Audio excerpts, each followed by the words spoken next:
Hello guys, यो चाहिँ मैले भाइको लागि, मेरो भाइ अग्लो छ त्यही भएर यो भाइको लागि यो खासमा टमी भनेको कुकुर बनाउनु पर्ने जिराफ बनाएँ मैले।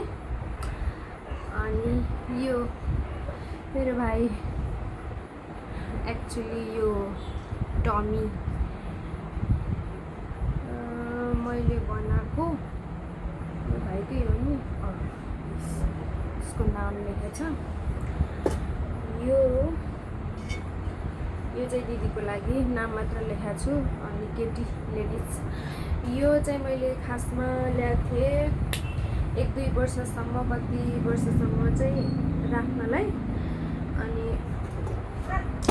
के खबर पाएँ भने यो अस्तिको जेनजीको प्रोटेस्टले गर्दा हो कि के हो, म पनि जेनजी नै हो।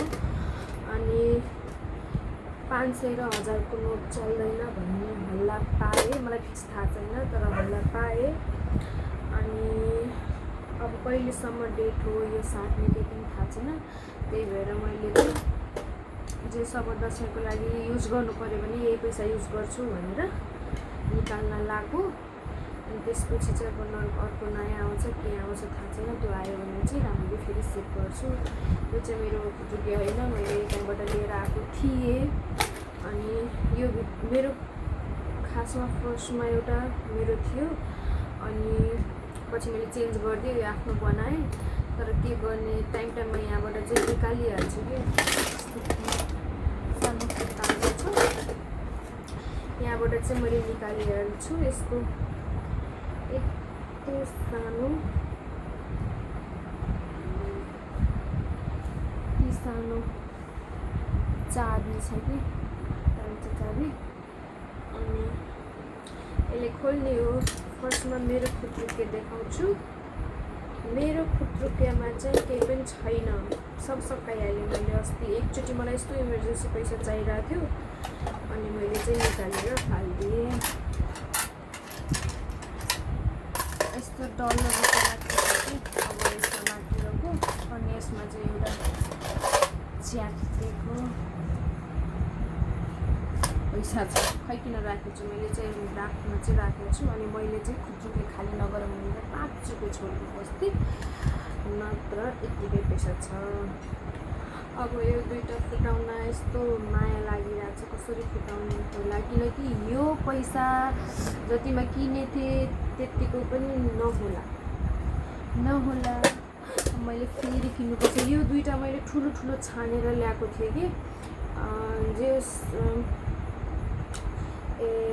जसकै कामको लागि। यो दुईवटा चाहिँ मैले जेको लागि सेभ गरेको थिएँ त्यति बेला मात्र फुटाउँछु सोचेको थिएँ, तर अब पैसा साट्नु पर्ने जस्तो छ, त्यही भएर अहिले नै फुटाउनु पर्ने भयो।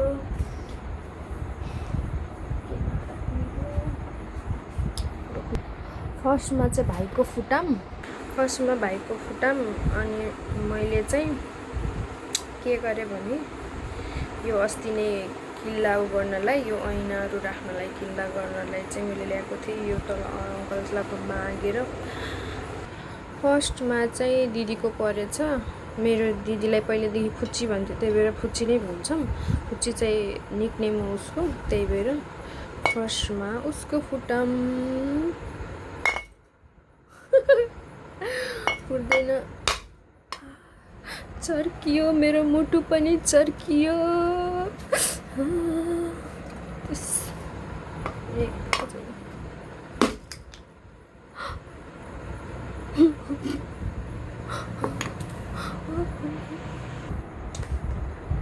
फाइनली यो चर्कियो, मेरो मुटु पनि चर्कियो।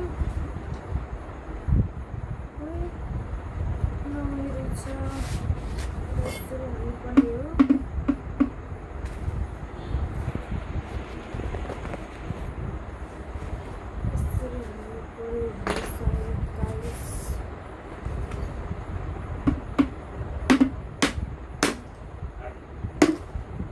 केही छैन, खाली फोटो पैसा हाल्न स्टार्ट गरेको थिएँ। मेरो एउटा माथिको यो आर्टियम मेडिकल भएको छ। अलिअलि पैसा जम्मा गरेर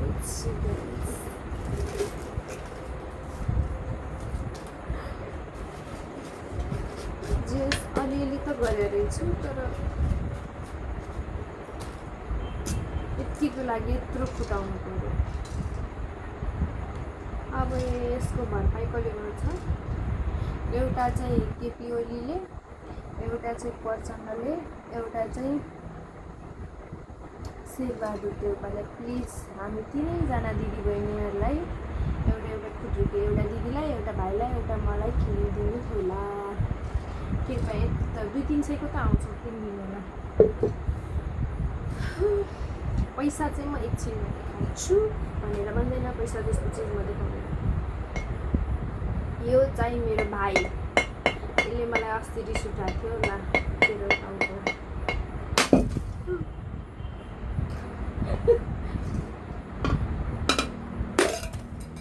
यसको पनि खोपडी उड्यो। यो पनि मेरो भाइको हो, तर अब यो सबै मेरो हो। पाउँदैनौ भाइ तिमीले। यो तिमीलाई दिनुपर्ने केही एउटा डेट मैले केही सोचेको थिएँ, तर अब बिच बाटोमा निकाल्नु पऱ्यो। यसको नाममा पनि केही पैसा छ, केही पैसा। सुरुमा त 5 रुपियाँ हालेर दियो उसलाई मैले। अब यो दुइटाको के गरौँ ल भन्नु गाइस? यो दुइटाको के गरौँ? यो खोपडी नभएका यो यिनीहरूको म के गरौँ? यहाँ पनि मेरो भाइले जितिहाल्यो, त्यसको मुख फुटेन हेर्नु। अहिले पनि स्टिल कति राम्रो छ। अब यसमा म केही राख्नु बनाउँछु, यसलाई केही न केही राख्नु बनाउँछु। सक्छु के हुन्छ रोपेर। खुर्सानी रोप्नु पर्ला यसमा। गाईबाट ल्याएर माटो मैले गर्न सक्ने भनेको यति। मेरो भाइ टमी भो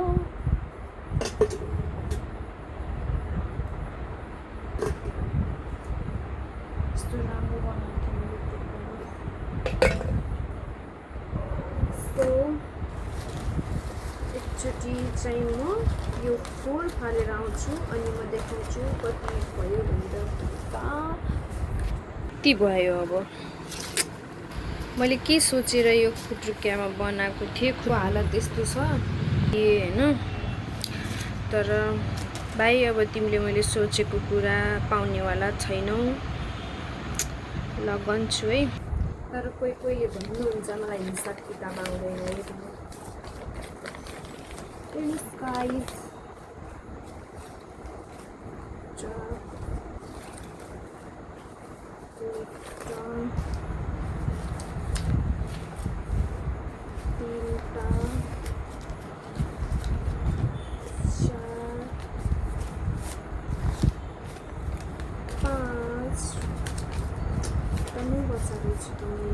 जिन्दगीको गोरेटोमा पहिला चाहिँ म भाइको खुट्रुक्केबाट कम्पासले निकालेर चोर्थेँ। त्योदेखि लिएर अहिले चाहिँ उसकै लागि सेभ गर्नु परिरहेको छ। कतिपय विषयमा अब एकछिनमा भन्छु।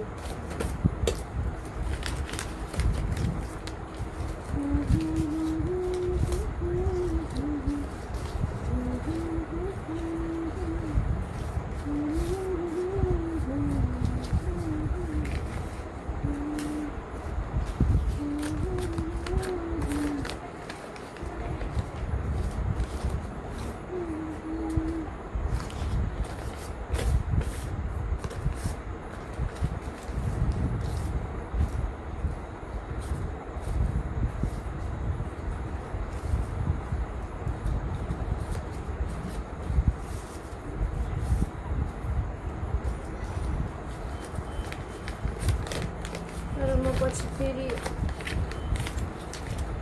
अर्को खुट्रुके किन्छु कि सेप हुँदो रहेछ। अनि हाल्ने बेला चाहिँ आफै चोरो नि त थाहा छ। राम्ररी मजाले हालेछ भने चाहिँ कम्पासले निकाल्न सजिलो हुन्छ। तर अलि यस्तो बटार बुटर गरेर हाल्यो भने जे पाए त्यही गरेर निकाल्न नमिल्ने रहेछ कि।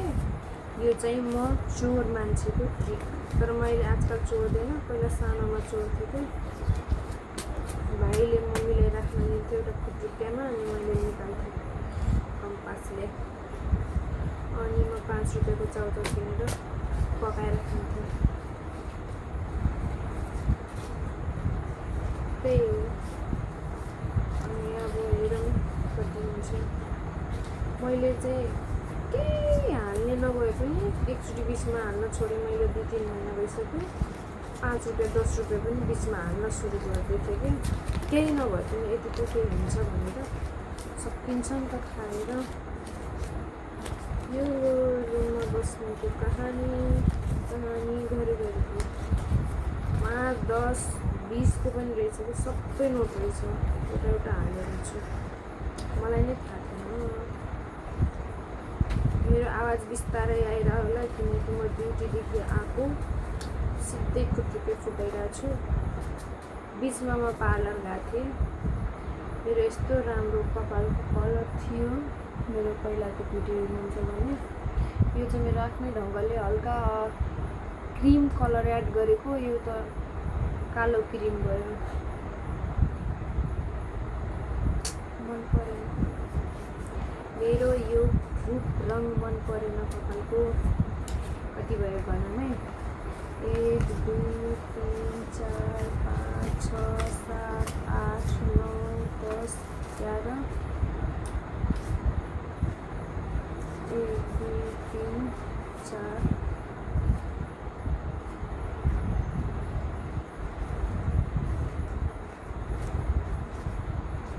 40 50 1 2 3 4 5 9 10।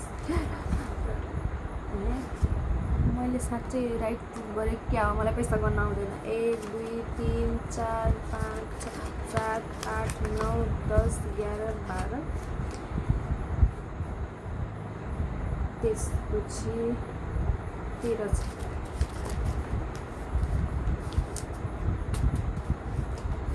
नले यति त सेभ गरेर रहेछु मैले, तर यति धेरै छ भनेर त सोचेको थिएन।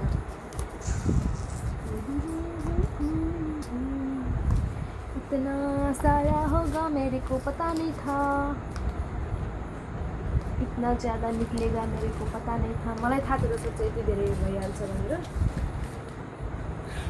यही हो मेरो दसैँ खर्च। सेभिङ जिन्दगीमा यत्रो उमेरमा मेरो सेभिङ भनेको यही नै हो। 13,000 जिन्दगीमा गरेको मैले सेभ।